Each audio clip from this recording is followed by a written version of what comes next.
Hello అందరికి, నేను మీ Udayani. Panchayat elections మన విలేజ్ 5 years ఫ్యూచర్ని మన ఒక్క ఓటు డిసైడ్ చేస్తుంది.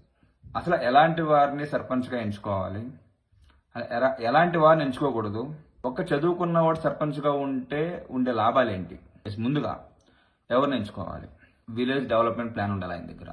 ఊర్లో తిరిగి వీధి తిరిగి అక్కడున్న సమస్యలు ఏంటో ఫస్ట్ వినాలి.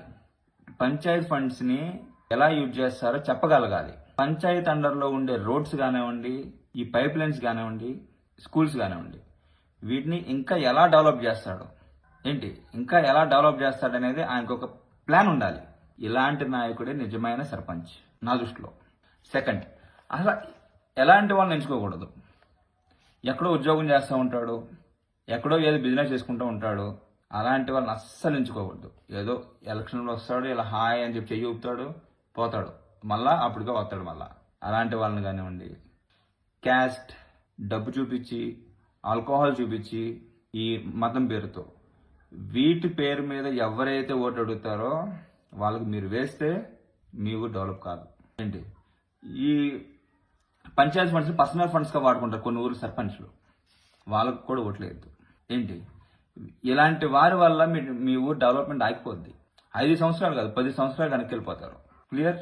అసలు ఒక చదువుకున్న వ్యక్తి సర్పంచ్గా ఉండే అడ్వాంటేజ్ కూడా మీకు చెప్తాను.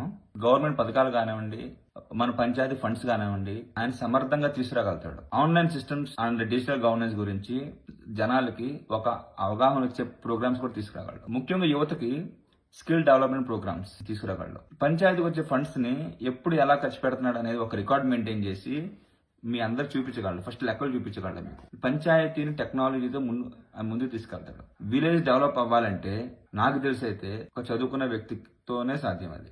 ఎందుకంటే ఆయనకు తెలుసు ఎక్కడికి వెళ్ళాలి, ఏ పని ఎవరితో అడిగి చేయించుకోవాలి, అవన్నీ తెలుసు చదువుకున్న వాళ్ళకి. ఫైనల్లీ, ఓటు అనే పలికిబోడు కాదు, అది మన అందరి రెస్పాన్సిబిలిటీ.